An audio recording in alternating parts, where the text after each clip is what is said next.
Baik, terpidana mati yang masuk dalam antrian eksekusi kedua sudah mengupayakan berbagai cara agar terbebas dari vonis mati. Dan yang terakhir adalah peninjauan kembali yang kedua atau PK kedua Mary Jane sudah ditolak kemarin. Saat ini masih ada terpidana mati berkewarganegaraan Brazil yaitu Rodrigo Goulart yang masih menunggu keputusan PK kedua, dan upaya ini juga ditunjukkan oleh Australia yang menyatakan bahwa ayo sebelum eksekusi dugaan-dugaan apapun seperti dugaan korupsi yang kemarin kasus suap kemarin itu harus selesai dulu sebelum eksekusi dilanjutkan. Itu adalah upaya-upayanya. Baik, Cita, dan terkait dengan hal itu, pemerintah bantah kedua hakim kasus Duo Bali 9 bermasalah dan pernah terlibat suap. Ya, Presiden Joko Widodo menanyakan validitas informasi tersebut karena dilontarkan menjelang pelaksanaan eksekusi mati.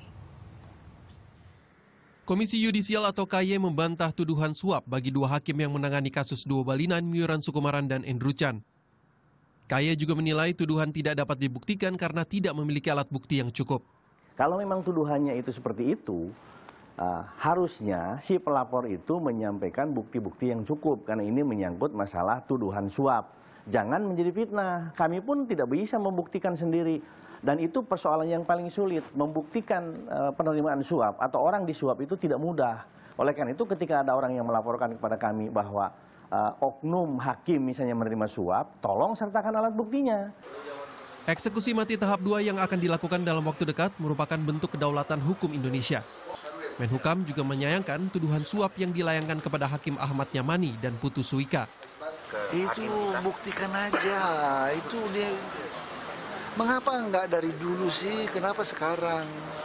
Ya kan, kalau ini kan proses sudah mau final, dan kalau sebaiknya dari dulu-dulu pada saat hukuman dijatuhkan, ya kan? Hal senada juga disampaikan Presiden Joko Widodo. Ia keberatan atas tuduhan tersebut karena dilontarkan di detik-detik menjelang pelaksanaan hukuman mati. Mestinya hal seperti itu disampaikan sekian tahun yang lalu. Kemudian kalau misalnya artinya tidak merubah sikap kita ya Pak ya? Tidak merubah sikap pemerintah Indonesia. Siapa saya itu?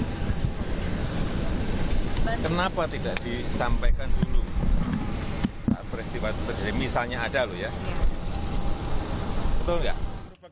Sebelumnya, media di Australia gencar memberitakan Hakim Ahmad Yamani dan Putu Suika bermasalah dan pernah menerima suap.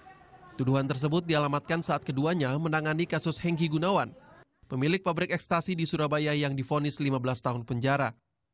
Tim Liputan melaporkan untuk NET.